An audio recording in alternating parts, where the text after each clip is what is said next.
Howdy folks, welcome back to my channel Train True. My name is Mako.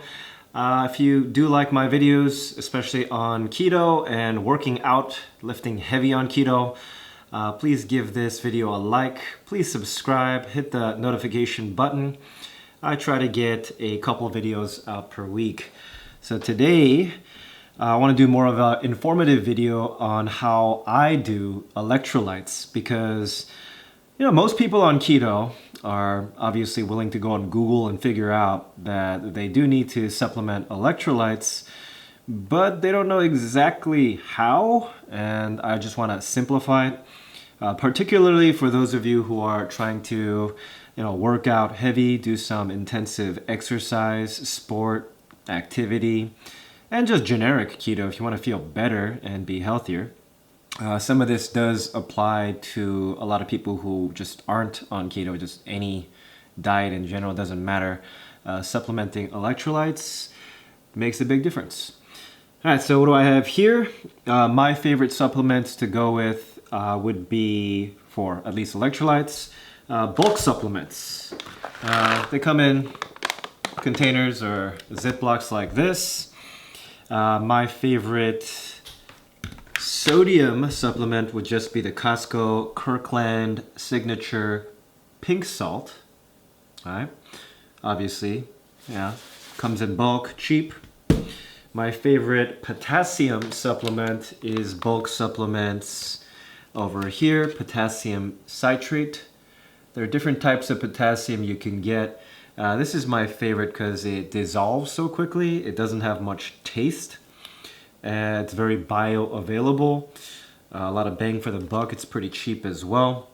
I'll put the link and the cost somewhere in the description. My favorite magnesium supplement is magnesium glycinate over here. That also I get in bulk by the kilo. Pretty affordable. This is my favorite because, also barely any taste. I mean, if you just taste it by itself, I don't know why you do that. It's a little chalky, but it doesn't have a bad taste, no strong thing. If you put it in a shake of some sort, you won't taste it at all. Very bioavailable. Much better than magnesium citrate, much better than magnesium whatever, the ones you find in multivitamins. That one sucks. You're basically getting nothing out of those. So it's the way to go. Doesn't upset the stomach either, unless you go crazy with it. But yeah. Alright, so what I usually do is I take that magnesium glycinate and potassium citrate, I put them in containers like this, I put the appropriate measurement spoon inside, go over that in a second. Same for magnesium glycinate, glass jar, Amazon, put appropriate spoon inside to make my life easier. And yeah, let's begin. All right, so how much do you need of each one? I got my notes over here. Kind of know them off the top of my head anyway. So sodium, not just salt, but sodium, because that's not the same thing. Only a percentage of the salt itself is actually sodium. You want to supplement, if you're very active, about 5,000 extra milligrams per day, up to 6,000, but some of that you can get from food. And I think we know why. I mean, this video is not about the science of why we need more electrolytes. It's more along the lines of how much you need. But yeah, on keto, obviously, or low-carb diets, you need much more sodium. That's the most important one. So let's keep it simple. If you want to hit 5,000 extra milligrams of sodium per day, you basically need around 3 teaspoons of this pink salt. If you use other salts, it's about the same. They don't vary that much in sodium content, but you should look it up. Sea salt, I think, has a little bit less sodium per teaspoon than this, by just a little. Your average salt at the store, probably a little bit different. Look that one up, but it's going to be similar. So I usually take this, and I got this teaspoon measurement here. I like to divide my electrolytes into 3 drinks per day. So for breakfast, my pre-workout, and my intra-workout, because those are the most important times to get electrolytes, I'll make a drink just like this. So I'll take a blender cup, about a teaspoon here. So this would be my breakfast shake. That much. Then potassium citrate. Obviously not all of it's elemental potassium, so I believe you want about 4,700 extra milligrams, or not just extra, just total actually, milligrams of potassium per day. And looking at the math, that comes out to supplementing about 1.5 teaspoons of potassium citrate if you want 3,300 milligrams of potassium. The reason I won't go up to 2 teaspoons, which is about 4,400, which is closer to that RDA of 4,700, is that, you know, you're going to get some potassium from food, so give or take, but I kind of go to the high end, close.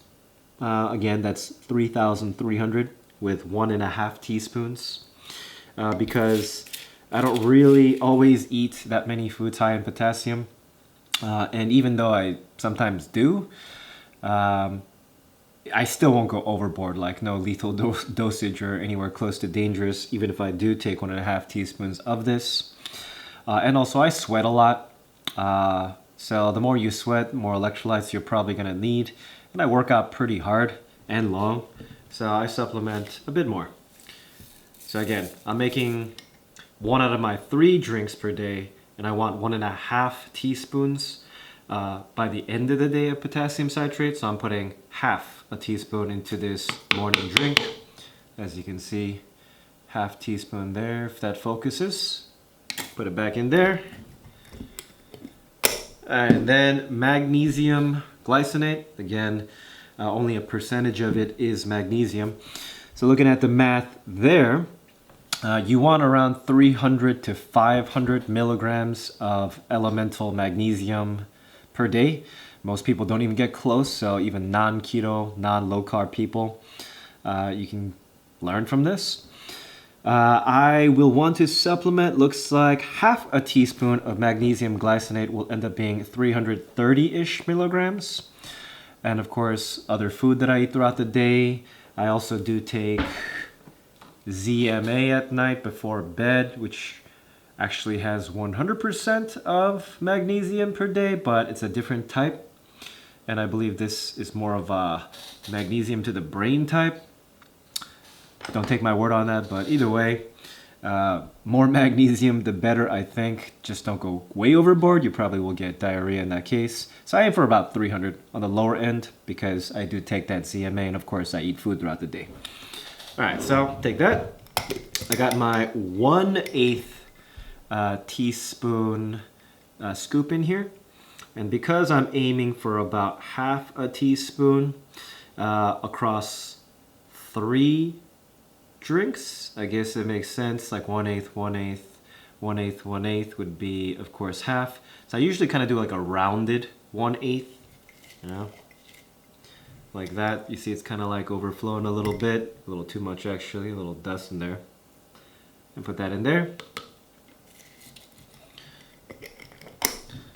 And that's basically my first drink of the day.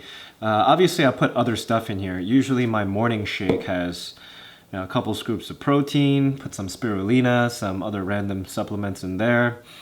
But if you're not that type, you can do something else. I mean, you can mix it with whatever the heck you want, tea, whatever, but that'll be a little weird. I usually mix it, if I'm not going to drink protein with it, with BCAAs. Not because BCAAs are actually that beneficial. Science has shown that if you do take enough protein, you probably don't need this, but I do it because it tastes good. This is what? Pink lemonade flavor. This company, Extend, tends to make some pretty tasty ones. And looking at ingredients, I mean, it does have some artificial sweeteners like Ace K and sucralose, but I'm not sensitive to those. And I don't think it has an impact on keto. I've looked it up. It doesn't do anything to me bad. So I usually take a scoop of that and put that in there. Okay. And of course, fill it up with water, shake it up. In reality, what I just made is technically my intra-workout drink. So Makes sense. My morning shake will have everything in here minus the BCAAs, protein, other things. My pre-workout, of course, will have my pre-workout stuff and this. And my intra-workout will be just literally this plus water. And then I'm getting almost all my electrolytes that I need per day. Of course, you'll get some more from food.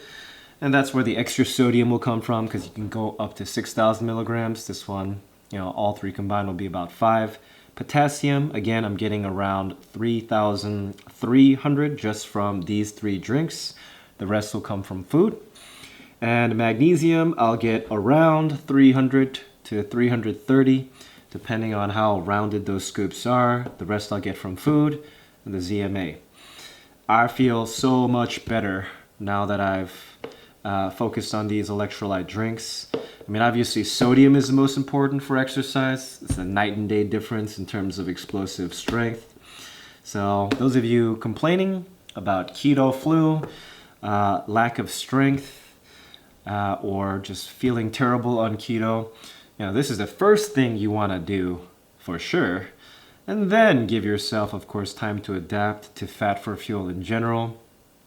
It'll come back, adjust your protein. Probably higher levels are better according to my experience. And I think that's it. I do also have calcium over here, which is an electrolyte as well. I don't supplement this one all that much because I do get a lot of calcium from food, some multivitamins here and there. And quick tip, if you are the type to supplement calcium, don't take it at the same time you're taking the drink or whatever I made with magnesium. They actually compete for bioavailability or absorption in the body. But it is good to have good levels of both throughout the day. Total, they actually help each other otherwise, but not simultaneously if you're digesting them. And yeah, I think that's it. This is actually now day 40, technically 41, because I think it's past midnight right now here in Korea, of the keto summer shredding cut. I am at an all-time low. Actually, my all-time low a few days ago was 75.7 or something out of nowhere. I don't know how I hit that low. Then it went back up to around 76 point something, and now I'm kind of steady at around just 76. So I'm basically down, let's see, from 81.5 in the beginning. My goal is 75 kilos, so I'm only a kilo off. But I will be traveling soon. I'm probably going to put my summer shred on hold a bit. I'll probably do more so maintenance or slight surplus because I want to have a good time. Going back home to the States for about a week and a half. Want to eat all the keto-friendly foods there. So yeah, stay tuned. I'll probably do one more video before I'm off to the home. Back in New Jersey, New York. Alright, so hopefully this video helped you guys. Again, look in the description for some Amazon links to these. I think they're the way to go. And if you guys aren't supplementing these, I think you're going to feel a big difference. Like and subscribe, please. Peace. Bye.